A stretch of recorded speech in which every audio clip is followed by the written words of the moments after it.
और ज्यादा पड़ जाती, नहीं तो जो समस्या हमारे चौकी प्रभारी हमारे की आवाज है।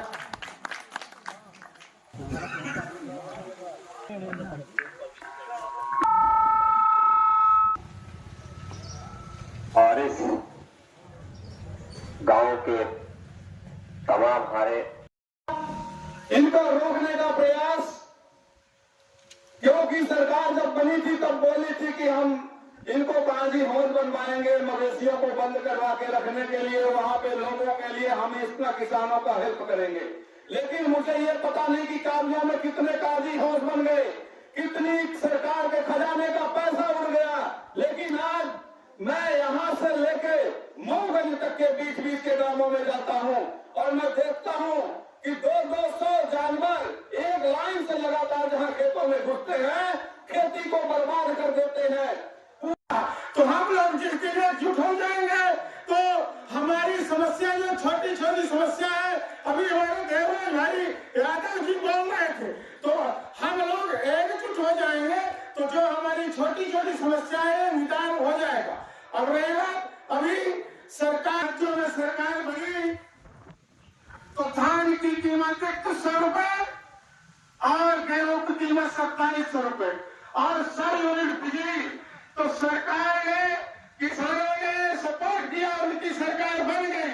आज से जमीन है जिनके पास नहीं, मजदूरी भी करते मतलब खेत में ही, लेकिन सभी जो किसान आंदोलन है, जितनी लड़ाई है वो लड़ाई में हिस्सा है तब मत कर जाओ। कभी कहा थे कि हमारे भैया कही थे हम अपना पंजीयन से निवेदन करे चाहे थे, सीखे की जरूरत है, पंजाब से हरियाणा के किसानों से सीखे की जरूरत है।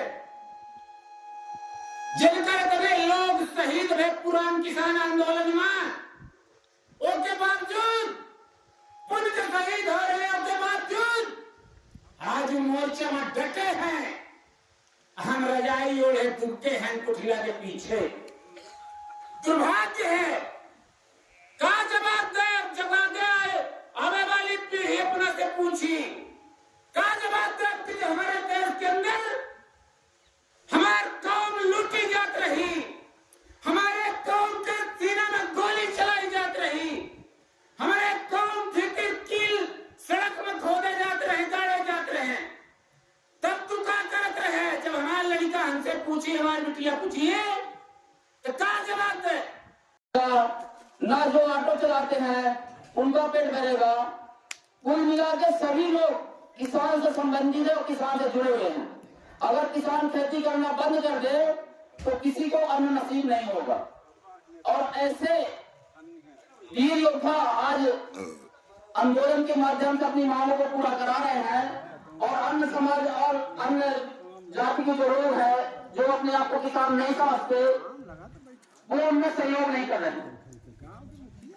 वो अपनी भागी यदि ट्रांसफार्मर जला है, ये आपके लगाने की जिम्मेदारी है, आप उससे भाग नहीं सकते। आप एक बहाना करते हो, बिजली का बिल नहीं जमा है। मैं मानता हूं कि हर गांव में यदि 100 लोग हैं तो 75 लोग बिजली का बिल नहीं देते, ये गड़बड़ी है। लेकिन यदि 25 लोग बिजली का बिल नियमित दे रहे तो ये जिम्मेदारी तुम्हारी है कि उसको बिजली मिलनी चाहिए। मैं कुछ भी नहीं सुनूंगा। 75 लोगों के खिलाफ और गिरफ्तारी वारंट करो, पुलिस में मुकदमा कायम करो, मुझे कोई लेना देना नहीं।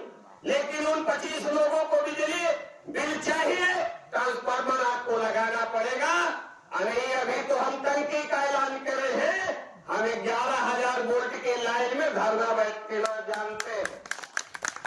खातिर ये बैठक 3 रखा है, या महापंचायत किसान सम्मेलन किसान सलाह की 3 रखा है।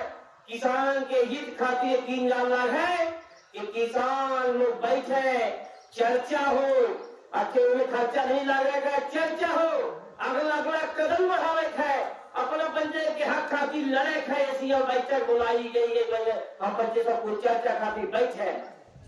आज किसान सबको अपना पंचायत बैठी अपना पंचायत बैठा आप देख ले अपना।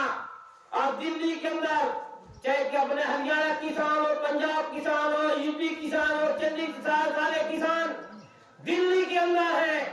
सरकार बड़े बड़े आपके से बैरिकेड लगा दी तो किसान नहीं माने क्या रहा है। उसके पास हथियार ट्रैक्टर है, जेसीबी किसान के है, झुका नहीं किसान, बिका नहीं, टूटा नहीं, टूटा नहीं। लड़के बच्चों को पढ़ाते भी हैं और जो भी थोड़े बहुत काम होते हैं वो कृषि से ही चलता है। और छोटे स्तर के किसान भी हैं। और दूसरा, हम लोग यहाँ की जो जमीनें हैं वो उस तरह की नहीं है कि पंजाब और हरियाणा की जमीनें हैं। बहुत सारी विसंगतियां हैं देश के अंदर। तो जो जिस स्तर का है उस स्तर की लड़ाई लड़ता है। आज वहां पंजाब और हरियाणा के किसान बड़े स्तर पर लड़ाई इसलिए लड़ जाते हैं और एक साथ संगठित हो जाते हैं क्योंकि सबकी समस्या एक है और सब उस समस्या को जानते हैं कि बिना लड़ने से हमको मिलना नहीं है। शासन आयोग की रिपोर्ट आ गई थी और 2004 में इसका गठन किया गया।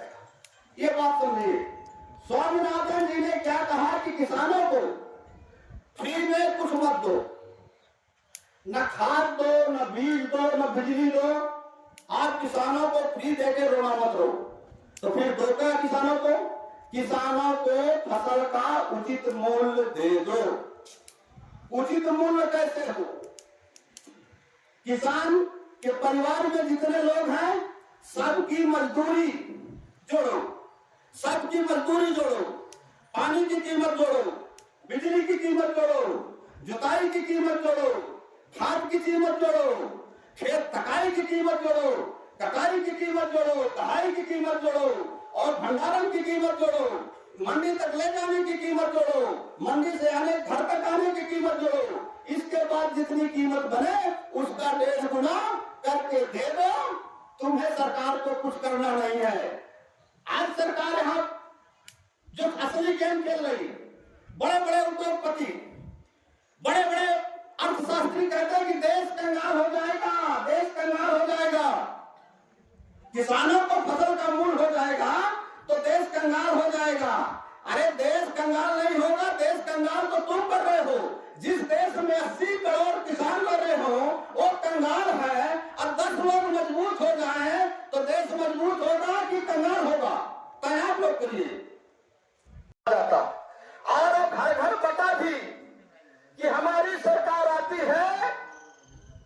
कांग्रेस ने क्या कहा कि हम 500 में सिलेंडर देंगे।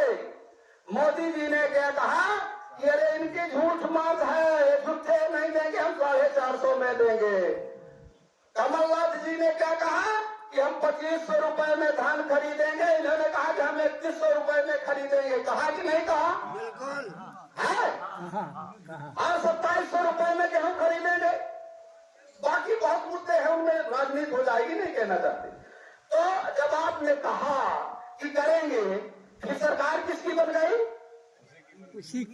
तो जब सरकार बन गई आपकी और जनता ने आपका कहा माना तो हमें मांगना चाहिए कि नहीं मांगना चाहिए? सारे लोग बताइए। मांगना चाहिए।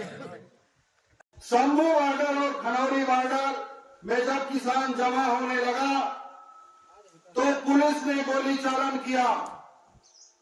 पुलिस ने गोली चालन किया, हमारे नौजवान किसान शुभकरण की मौत हो गई।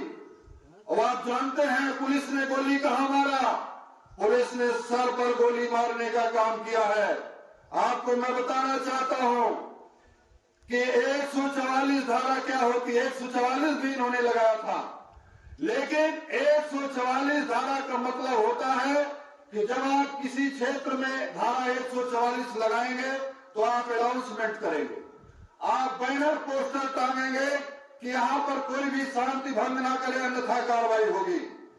पहले आप इस तरह का कदम उठाएंगे, लेकिन आपने उठाने का काम नहीं किया। और इसके बाद व्यवस्था नहीं सुधरती है तो आप आंसू गैस छोड़ेंगे, फिर भी नहीं सुधरती है तो आप हवाई फायर करेंगे, फिर भी नहीं सुधरती है तो आप कलेक्टर से, एसडीएम से परमिशन होगा, एसपी के पास आदेश जाएगा, तब वो गोली चलाने का, गोली मारने का आदेश करेंगे। लेकिन वो गोली कहां मारी जाएगी? वो कमर के नीचे मारी जाएगी, सर में नहीं मारी जाएगी। इस तरह का जघन्य अपराध किसके इशारे पर हुआ? इस आंदोलन को कुचलने के 3 मास्टरमाइंड हैं। पहला देश का गृह मंत्री अमित शाह, दूसरा हरियाणा का सीएम खट्टर और तीसरा हरियाणा का गृह मंत्री अनिल विज। 3 मास्टरमाइंड के इशारे पर इस आंदोलन को कुचलने की साजिश की गई और हमारे साथी के किसान के सर पर गोली मारी गई। वो वहीं पर शहीद हुआ। सैकड़ों की संख्या में किसान, नौजवान, पत्रकार, ये सारे लोग घायल हैं। और जो गोदाम भरेंगे, देश के हम गोदाम भरेंगे। फसल हमारी भाव तुम्हारा, फसल हमारी भाव तुम्हारा। जब तक दुखी किसान रहेगा, धरती में तूफान रहेगा। जब तक दुखी किसान रहेगा,